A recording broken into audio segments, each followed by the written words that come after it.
علیہ ملتان کے راستے سے گارزون آ رہے تھے کہ راستے میں انہیں ایک شخص ملا جس نے کہا کہ شیخ امین الدین مر چکے ہیں، اس لیے وہ دل برداشتہ ہو کر مکہ چلے گئے، لیکن واپسی میں وہ گارزون ضرور آئیں گے۔ وہ اجنبی شخص جس نے حضرت جلال الدین کو فریب دیا تھا شیطان تھا۔ بہرحال میری محبت انہیں ایک نہ ایک دن یہاں کھینچ لائے گی۔ مجھے افسوس ہے کہ میں اپنے مہمان کا استقبال نہ کر سکوں گا کیونکہ مرضی مولا یہی ہے، مگر جب وہ یہاں تشریف لائیں تو انہیں میری جائے نماز اور قینچی دے دینا، وہ میرے خلیفہ ہیں۔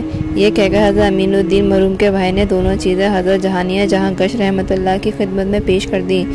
آپ نے ان دونوں عطیات کو بے اختیار سینے سے لگا لیا اور پھر حضرت مختوم کی نگاہوں کے سامنے ایک عجیب و غریب دنیا روشن ہو گئی۔ حضرت شیخ عبدالحق محدث دہلوی فرماتے ہیں کہ حضرت مختوم جہانیہ جہاں گشت نے ان بزرگ سے زبردست فیض روحانی حاصل کیا۔ واپسی میں حضرت سید رکن الدین نے آپ کو خرقہ تبرک دیا۔ جب آپ حج بیت اللہ کے لیے تشریف لے گئے تھے، اس وقت آپ کی ملاقات مشہور بزرگ امام عبداللہ یافقی رحمۃ اللہ سے ہوئی۔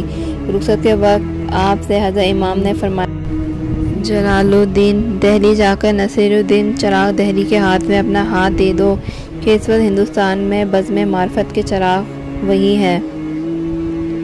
چنانچہ حضرت مختوم رحمۃ اللہ علیہ باسط ادب و احترام آفتاب چشتیہ کے روبرو حاضر ہوئے اور حضرت نصیر الدین چراغ دہلی کے معرفت سے یہاں تک فیض حاصل کیا کہ دل و دماغ کے جو گوشے باقی رہ گئے تھے وہ بھی روشن ہو گئے۔ ایک بار حضرت شیخ ابوالفتح ملتانی زینے سے اتر رہے تھے، حضرت مختوم دوڑ کر راستے میں لیٹ گئے تاکہ ایک مرد کامل کا مبارک قدم آپ کے سینے پر پڑ جائے، مگر حضرت شیخ ابوالفتح آگے بڑھنے کے بجائے ٹھہر گئے اور فرمایا، سید تمہیں اس کی ضرورت نہیں، تم اپنے مرتبہ ولایت کو پہنچ گئے ہو، اٹھو کہ تم خود مخدوم جہانیہ ہو۔ یہ کہہ کر آپ نے حضرت مختوم کو اپنے سینے سے لگایا اور بے شمار نعمتیں عطا کی۔ اسی روز سے آپ مختوم جہانیہ رحمۃ اللہ علیہ کے لقب سے مشہور ہو گئے۔ ایک مرتبہ عید آئی تو حضرت مختوم حضرت بہاؤالدین ذکریہ ملتانی کے مزار مبارک پر حاضر ہوئے اور گردن جھکا کر بس ادب پکارا، سرکار آج عید کا دن ہے، رسم کے مطابق تمام اہل دنیا اپنے عزیزوں کو عیدی دے رہے ہیں، میں بھی تو آپ کا غلام ہوں، مجھے بھی عیدی دیجیے۔ خداوند عالم نے تجھے مختوم جہانیہ کیا، یہی تیری عیدی ہے۔ مزار مبارک سے جواب آیا۔ حضرت مختوم اپنی آنکھوں میں عقیدت کے آنسو لیے واپس آ گئے اور پھر مختوم جہانیہ کا خطاب اس قدر مشہور ہوا کہ پورے ہندوستان میں اس کی گونج سنائی دینے لگی۔ حضرت جلال الدین پہلے مختوم جہانیہ کہلائے اور پھر آپ کو جہاں گشت کا لقب عطا ہوا۔ جہاں گشت کے لفظی اور ظاہری معنی ہیں دنیا کی سیاحت کرنے والا۔ اس اعتبار سے بھی حضرت جلال الدین ایک امتیازی حیثیت رکھتے ہیں۔ آپ نے بیشتر ممالک کا سفر کیا، اللہ کی زمین کے بے شمار حصوں کو اپنی آنکھوں سے دیکھا، خالق کے کائنات کے لاتعداد بندوں سے ملے، اس لیے جہاں گشت کہلائے۔ اس کی وجہ تسمیہ ایک یہ بھی بیان کی جاتی ہے کہ خداوند عالم نے آپ کے لیے ہواؤں کو مسخر کر دیا تھا، زمین کے طویل فاصلوں کو اتنا مختصر کر دیا تھا کہ آپ دور دراز علاقوں میں اس طرح نظر آتے تھے جیسے اپنے شہر یا گھر میں چہل قدمی کر رہے ہوں۔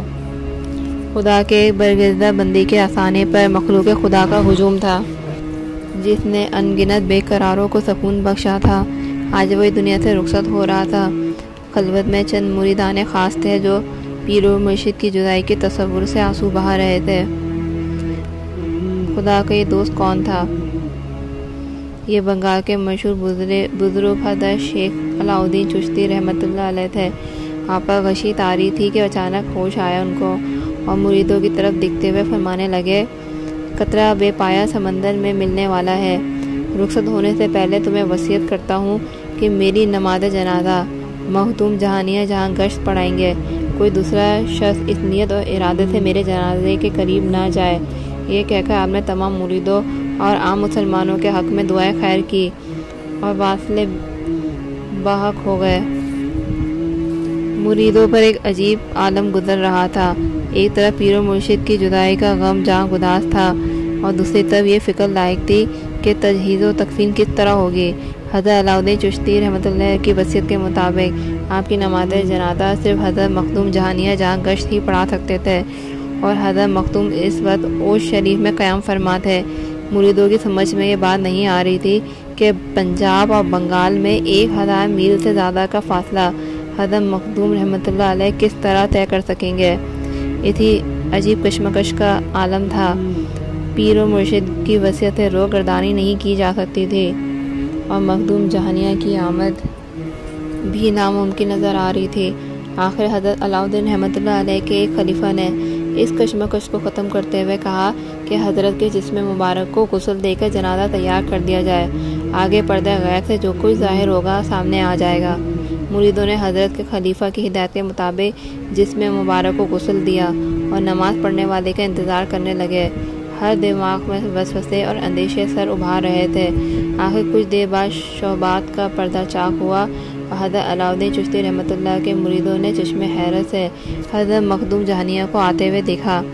نظریں فرتے ادب سے جھک گئیں، جلال معرفت سے دل دھڑکنے لگا۔ حضرت مخدوم جہانیہ نے قریب آ کر حاضرین کو سلام کیا اور نماز جنازہ پڑھانے کے لیے کھڑے ہو گئے۔ تدفین کے بعد آپ نے حضرت شیخ علاؤالدین چشتی رحمۃ اللہ علیہ کے اوصاف بیان کیے اور پھر مرنے والے کے حق میں دعائے خیر فرما کر رخصت ہو گئے۔ جنازے میں شریک ہونے والے ہزاروں انسانوں میں سے کسی نے یہ پوچھنے کی جرات نہیں کی کہ حضرت مخدوم رحمۃ اللہ علیہ بنگال کس طرح تشریف لائے۔ کس میں یہ طاقت تھی کہ حضرت کے روبرو نظر اٹھا سکتا تھا اور کس میں یہ صلاحیت گفتار تھی کہ مخدوم جہانیہ کے سامنے ہونٹوں کو جنبش دے سکتا۔ وہ جس کے قدموں کے نیچے زمین سمٹ گئی تھی، جس کے لیے ہوائیں مسخر کر دی گئی تھی، خاموشی سے آیا اور کچھ کہے بغیر چلا گیا۔ اس زندہ مثالی کی موجودگی میں یہ کہنا درست نہیں کہ حضرت کو جہاں گشت کا خطاب صرف دنیا کی سیاحت کی وجہ سے دیا گیا تھا، اور اس خطاب کی ایک وجہ سیر دنیا بھی ہو سکتی ہے، مگر یہ بھی اپنی جگہ ایک حقیقت ہے کہ حضرت مخدوم کسی مادی وسیلے کے بغیر دنیا کے ہر گوشے میں پہنچ سکتے تھے۔ یہی آپ کی سب سے بڑی کرامت تھی۔ ایک روز حضرت مخدوم اپنی خانقاہ میں بیٹھے تھے کہ ایک گوشے میں رکھی ہوئی گھاس کی گٹھری میں آگ لگ گئی اور دیکھتے ہی دیکھتے شعلے بھڑکنے لگے۔ آپ نے ایک چٹکی خاک اٹھائی اور آواز بلند یا شیخ محی الدین قادری جیلانی کہہ کر اس طرح پھینکی کہ آگ فوراً بجھ گئی۔ ایک مرتبہ آپ اپنے چند مریدوں کے ہمراہ سرہند شریف مشرقی پنجاب سے گزر رہے تھے تو اچانک آپ ٹھہر گئے اور مریدوں سے پوچھا، کیا تمہیں کوئی عجیب بات محسوس ہوئی؟ پیر و مرشد، ہمیں تو کچھ بھی احساس نہیں ہوا۔ مریدوں نے باسط اداب کہا، اس چھوٹے سے دیہات نما شہر میں کوئی عجیب شے نظر بھی آ سکتی ہے؟ کیا یہاں کی زمین نے تمہارے قدم نہیں روکے؟ آپ نے مریدوں کے جواب کو نظر انداز کرتے ہوئے دوبارہ پوچھا۔ مرید گردنیں خم کیے ہوئے خاموش کھڑے رہے۔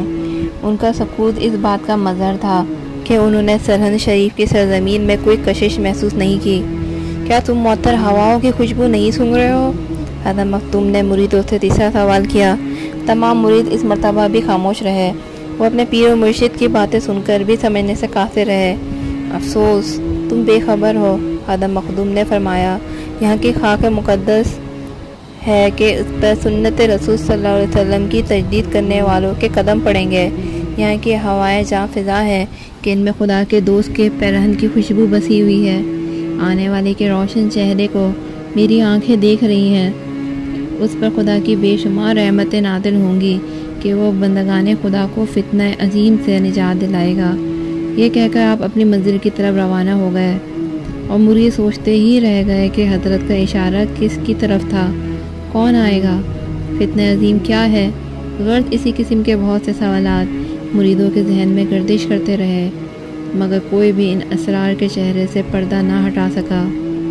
یہاں تک کہ آنے والوں کے انتظار میں صدیاں گزر گئیں اور جب تقریباً 300 سال بعد سرہند شریف میں حضرت مجدد الف ثانی رحمۃ اللہ علیہ پیدا ہوئے اور آپ نے مغل شہنشاہ اکبر کے دین الہی کے فتنے کو ہمیشہ کے لیے ختم کیا، تو حضرت مخدوم جہانیہ کی پیشن گوئی لوگوں کی سمجھ میں آئی۔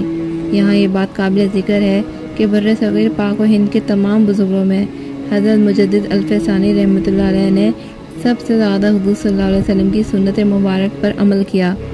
چونکہ حضرت مخدوم جہانیہ گشت کو بھی سنت رسول سے عشق تھا، اسی لیے آپ سرحد شریف پہنچ کر بے قرار ہو گئے اور بے اختیار آپ کی زبان سے راز فاش ہو گیا جس پر آنے والے کئی صدیوں کا پردہ پڑا ہوا تھا۔ حضرت مخدوم اپنی تعریف پسند نہ فرماتے تھے۔ ایک مرید نے جس سے آپ سے انتہائی عقیدت تھی آپ کی شان میں نظم لکھی۔ یہ نظم مرید کے جذبات عشق کی آئینہ دار تھی۔ اس میں حضرت کے مرید نے آپ کو سید السادات لکھا تھا۔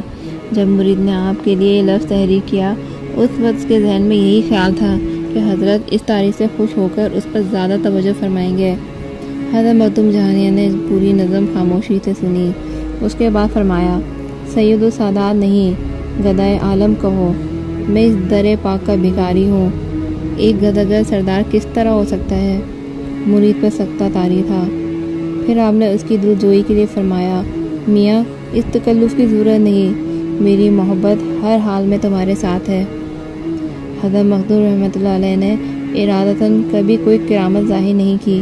یہ الگ بات ہے کہ آپ معرفت کا سورج تھے اور سورج کی روشنی کسی طرح بھی نہیں چھپ سکتی، مگر جہاں تک نیت اور ارادے کو دخل تھا آپ ان لوگوں کو بھی ناپسند کرتے تھے جو آپ سے کسی کرامت کے ظہور کی توقع رکھتے تھے۔ ایک مرتبہ میر سید علی ہمدانی آپ سے ملاقات کے لیے آئے اور خانقاہ کے دروازے پر یہ سوچ کر بیٹھ گئے کہ حضرت مخدوم اپنے کشف سے تمام حال جان لیں گے اور پھر خود ہی انہیں اندر بلا لیں گے، مگر ایسا نہیں ہوا۔ میر سید علی بہت دیر تک دروازے پر بیٹھے رہے، یہاں تک کہ حضرت مخدوم کا ایک دوست کسی کام سے باہر آیا اور پھر اس نے واپس جا کر حضرت میر سید علی کے آنے کی خبر دی۔ جب آئے تھے تو مجھے اطلاع کیوں نہیں بھیجی؟ حضرت مخدوم نے قدرے تلخ لہجے میں فرمایا، کیا وہ مجھے عالم الغیب سمجھتے ہیں کہ بغیر اطلاع کے میں ان کی آمد سے باخبر ہو جاؤں گا؟ یہ کہہ کر حضرت مخدوم رحمۃ اللہ علیہ خاموش ہو گئے۔ میر سید علی ہمدانی بہت دیر تک دروازے پر بیٹھے رہے، لیکن حضرت مخدوم رحمۃ اللہ علیہ نے انہیں اندر نہیں بلایا، یہاں تک کہ سید صاحب آپ سے ناراض ہو کر چلے گئے اور پھر انہوں نے ایک رسالہ ہمداں تصنیف کی جس میں حضرت کے بارے میں ایسی باتیں لکھی جو مخدوم جہانیہ جہانگشت رحمۃ اللہ جیسے بزرگ کے شایع شان نہیں تھی۔ ایک روز جب آپ نے سید علی کے رسالے کے بارے میں سنا تو بے ساختہ فرمایا، خدا کی قسم وہ جو کچھ بھی لکھے، مگر میں عالم الغیب نہیں ہوں۔ حضرت مخدوم دنیا کے جاہو چشم سے کبھی متاثر نہیں ہوئے۔ آپ کی محفل میں حاکم و محکوم سب برابر تھے۔ ایک بار حضرت جامع مسجد اوج میں چند درویشوں کے ساتھ بیٹھے تھے کہ حاکم اوج آپ کی زیارت کے لیے آیا۔ اپنے مرتبے کے لحاظ سے اسے امید تھی کہ حاضرین احتراماً کھڑے ہو جائیں گے، مگر تمام لوگ حضرت مخدوم کی باتوں میں اس قدر مہو تھے کہ کسی نے اس کی طرف دھیان ہی نہیں دیا۔ حاکم کو یہ بات سخت ناگوار گزری کہ بوسیدہ لباس پہنے ہوئے درویش اس کے عہدے سے متاثر نہیں ہوئے۔ آخر اسی جھنجھلاہٹ میں حاکم نے کئی درویشوں کو برا بھلا کہہ کر مسجد سے باہر نکال دیا۔ حاکم کی اس حرکت پر حضرت نے غیر غضبناک نگاہوں سے دیکھتے ہوئے فرمایا، اے بدنصیب، دیوانہ ہوا ہے کہ فقیروں کی دل آزاری کرتا ہے۔ آپ کی زبان مبارک سے یہ الفاظ ادا ہوتے ہی حاکم دیوانہ ہو گیا اور کپڑے پھاڑتا ہوا مسجد سے نکلا۔ دوسرے دن اس کی حالت اتنی بگڑ گئی کہ سڑکوں پر لوگوں کو پتھر مارنے لگا۔ آخر بڑی مشکل سے اسے بازنجیر کیا گیا۔ حاکم کا بوڑھا باپ اپنے پاگل بیٹے کو لے کر حضرت جہانیہ جہانگشت رحمۃ اللہ علیہ کی خدمت میں حاضر ہوا اور بہت دیر تک رو رو کر معافی مانگتا رہا۔ بالآخر آپ نے حاکم کے باپ سے فرمایا، اسے غسل دے کر نئے کپڑے پہناؤ اور حضرت شیخ جمال الدین خندہ روح رحمۃ اللہ کے مزار مبارک کی زیارت کرا کے میرے پاس لاؤ۔ جب حاکم اوج اس مرحلے سے گزر کر واپس آیا تو جیسے ہی اس کی نظر حضرت مخدوم کے چہرے مبارک پر پڑی، دیوانگی کے تمام اثرات زائل ہو گئے۔ ہوش میں آتے ہی وہ آگے بڑھا اور حضرت کے قدموں سے لپٹ کر رونے لگا۔ مخدوم، اس غلام کو اپنی محبت سے محروم نہ کیجیے۔ حضرت مخدوم جو سرتاپا محبت ہی محبت ہے، ایک شفیق باپ کی طرح مسکرانے لگے اور پھر سے حلقہ ارادت میں داخل کر لیا۔ کچھ عرصے بعد وہ روحانیت کے اعلیٰ مقام پر فائز ہوا۔ 78 سال تک اپنی تمام تر تابانیوں کے ساتھ معرفت کا یہ سورج چمکتا رہا اور اس کی روشنی ہر خاص و عام پر منقسم ہوتی رہی اور پھر عدلی قانون کے ماتحت 785 ہجری میں یہ خورشید روحانیت غروب ہو گیا۔ آپ شب برات میں پیدا ہوئے اور عید الاضحیٰ کے دن وصال فرمایا۔ آپ کا مزار مبارک اوش شریف میں ہے۔ یہ مقام ریاست بھاولپور میں ملتان سے 70 میل کے فاصلے پر جنوب مغرب میں آج بھی مرجع خلائق ہے۔